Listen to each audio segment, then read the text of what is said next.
Dream Team? It's your boy Neal back with another reaction video, guys. Here we are, Formula One speed compared to other race cars. I would think, I don't know what the way Formula One cars are built. I would think they are faster, to be honest, but I don't know. Are they the fastest race car? Are there faster race cars? Before we jump in and find that out, make sure you subscribe to the channel, ring notification bell, get a video a thumbs up so it gets suggested.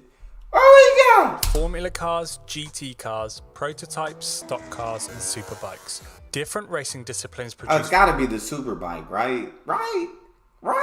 Very different machines, all with different strengths and weaknesses. But how do they stack up?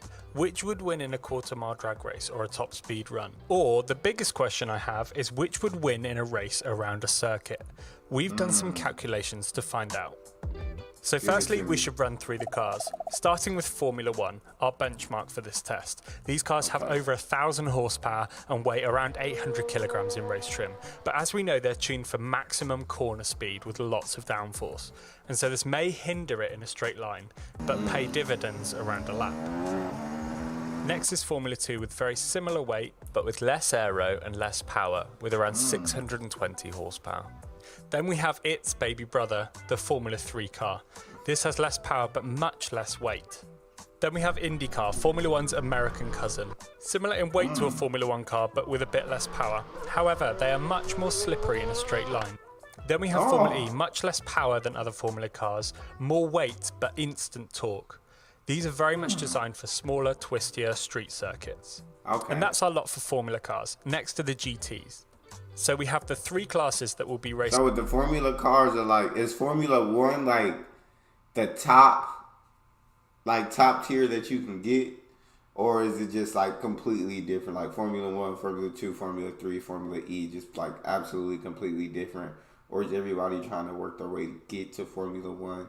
I'm intrigued about that. Or is it just completely different racing? And like they're all like their own league, and nobody's trying to get to the top of, nobody's trying to get to another racing league. They're just trying to get to the top of that league. If that makes sense. Help me out. Racing at Le Mans this year. The new hypercar with a hybrid system powering all four wheels has around 670 horsepower. Then there's LMP2, very close behind with 600 horsepower and similar weight. Then there are the GTE cars, which have 550 horsepower and weigh around 1,200 kilograms. Dang. On the face of it, they look very similar to our next competitor, the GT3 car, but they're made to be extremely slippery for the long straights at Le Mans. The GT3s have a little less power than the GTEs, but have much more aero, and so might not be far off in terms of lap time. Then comes the DTM cars, the German Touring Car Championship. These are actually very similar to GTEs, so we'll see how they stack up. Then we have NASCAR, which are obviously designed with ovals in mind, but are racing on many more road circuits in recent years. And then finally we have MotoGP. That lean is crazy. It's insane. It looks like they're almost touching the ground. That's have incredible power to weight ratios, but may lose out around the corners as there's much less rubber on the road when compared to a race car. Oh my God! The first test is at 0 to 100 touching. kilometers an hour. It wraps up the car's traction, power, torque, and weight all in one test. However, most cars actually aren't great at this. For example, a modern Tesla could give a Formula One car a good run for its money. Hey, bro, I done seen them Teslas take off, bro.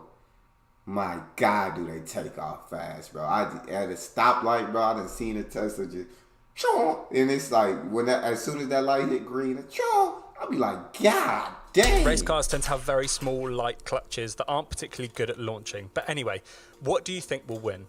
Obviously, no one has done this combination in real life, so we've stacked. I'm going to say, they say F1 is better around curves. So to get to 100, I'm going with the motorbike.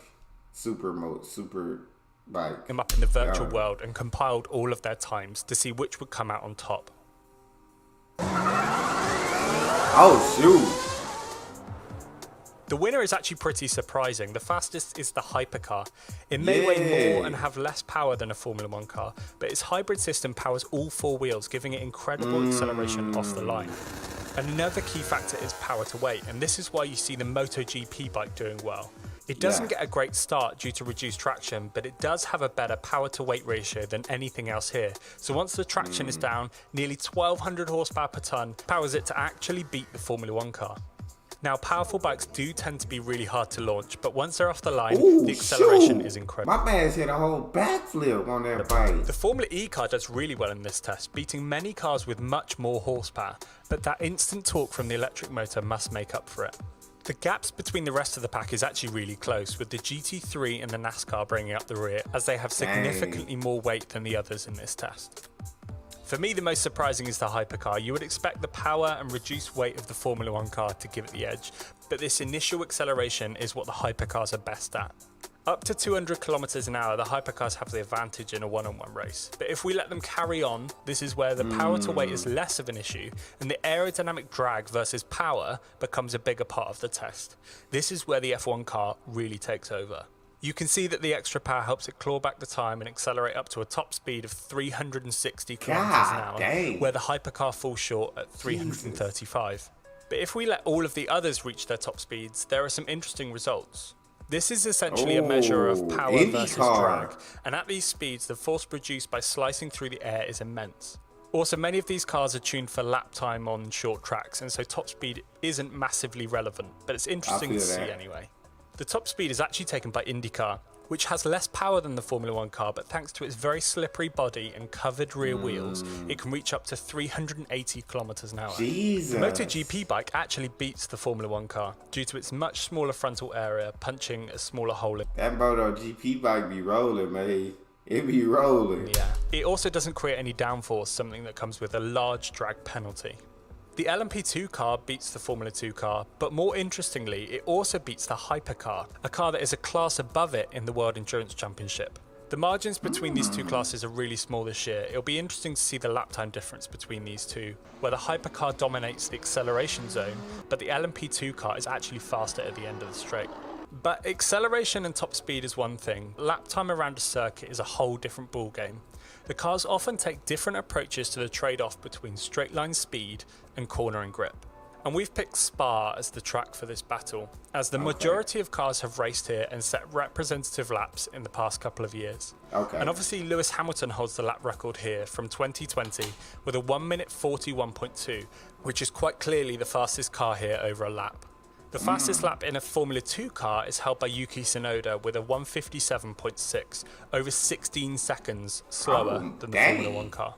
And the fastest Formula 3 lap was 7 seconds slower than this with a 2 minutes 5. So I'm assuming it is like you're trying to get to Formula 1 and these like Formula 2, Formula 3 are like Formula 1's little brothers.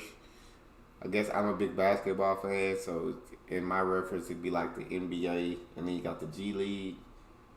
Also know all of the WEC times from the 6 hours of Spa this year, so let's add them in there too.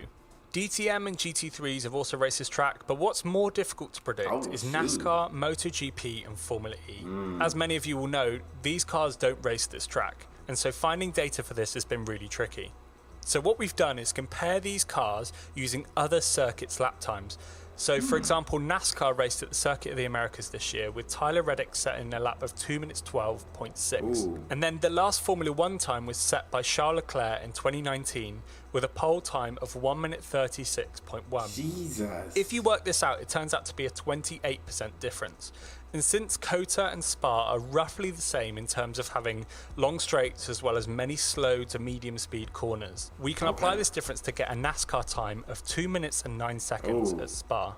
Now this isn't... Hey, shout out to my guy for doing his homework, bro. That's dope. Shout out my guy. He definitely put some real work into this video, and it's very appreciated. A bulletproof estimate, but it seems to be a pretty good ballpark figure. If we do the same with MotoGP, which is raced at Red Bull Ring, we also get a 28% difference compared to Formula 1, meaning we would expect NASCAR and MotoGP to be very close in a race around Spa, and that would be good to watch. Now with Formula E, this gets a bit trickier. They tend to race much shorter tracks than Formula 1, and so this guess is a little fuzzier. The Formula E and Formula 1 times around Monaco have a difference of 23%, but this being a very short stop and start track, this wouldn't be massively representative around Spa, where the long straights would punish the Formula E car.